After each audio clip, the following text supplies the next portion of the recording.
पहले मोदी ने जिनपिंग को झुलाया झूला, अब भरी सभा में लताड़ा। क्या दो दो हाथ करने को तैयार है भारत? पाकिस्तान पैसों के लिए और चीन रिश्ते सुधारने के लिए मिलना चाहता था, पर इनकी बात बिगड़ गई।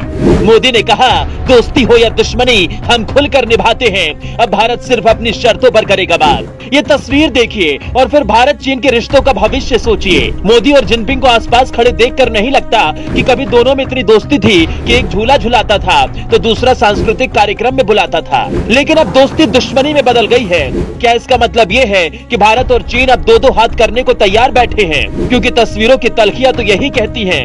ये हम आपको समझाएं, उससे पहले 8 साल पहले की कहानी सुनाते हैं जब मोदी प्रधानमंत्री बने। साल 2014 में जब मोदी प्रधानमंत्री बने तो उन्होंने शपथ ग्रहण के 4 महीने बाद ही चीनी राष्ट्रपति शी जिनपिंग को गुजरात दौरे पर बुलाया।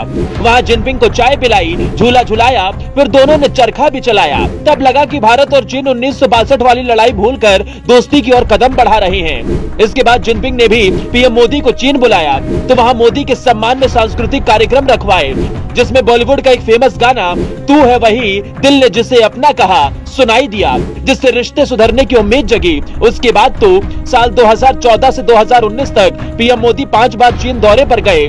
उससे पहले गुजरात के मुख्यमंत्री रहते हुए उन्होंने 4 बार चीन का दौरा किया था। 1962 के युद्ध के बाद 1988 में पहली बार राजीव गांधी चीन गए थे। उसके बाद नरसिम्हा राव और फिर मनमोहन सिंह अपने कार्यकाल में 3 बार चीन गए, लेकिन तब भी कुछ खास नहीं बदला।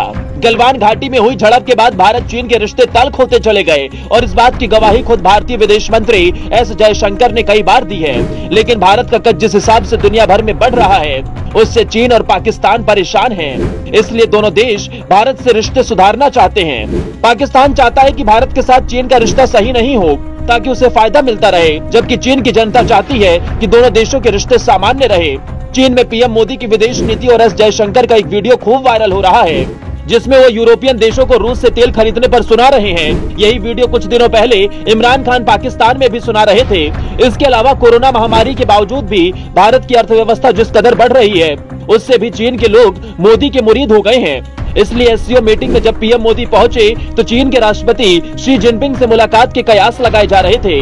पीएम मोदी शुरू से ही शी जिनपिंग और शहबाज शरीफ से मुलाकात के मूड में नहीं थे, इसलिए जिनपिंग ने अपनी ओर से पहल शुरू की। उन्होंने भरी सभा में कहा कि अगले साल भारत में होने वाले एससीओ मीटिंग का हम भरपूर समर्थन करते हैं, जिसका ये मतलब था कि मोदी जिनपिंग से मुलाकात करें तो उसके बहाने दोनों देशों के विवाद पर भी बात हो, लेकिन मोदी ने इस पर कोई जवाब नहीं दिया। उसके बाद पाकिस्तान के प्रधानमंत्री शहबाज शरीफ और वहां के विदेश मंत्री तो यहाँ तक कहने लगे कि हम आतंकवाद की राह छोड़ देंगे, बस हमारी मदद कर दीजिए। दुनिया हमें अकेले छोड़ेगी तो हम बाढ़ से लेकर कंगाली तक से कैसे निपटेंगे। लेकिन भारत ने साफ साफ लहजे में कहा कि ताली दोनों हाथ से बजती है। अगर रिश्ते सुधारने हैं, बातचीत के टेबल पर आना है, तो पहले चीन अपनी साम्राज्यवादी नीति को बदले और पाकिस्तान आतंकियों को पनाह देना बंद कर दे।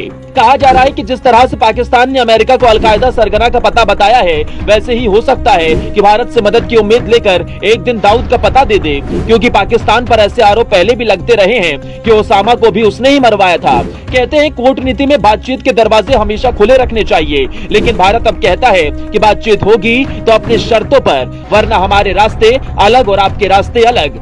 इसलिए मोदी हर मीटिंग में भारत की ताकत दुनिया को बताते हैं और समझाते हैं कि अब हिंदुस्तान से पंगा मत लेना।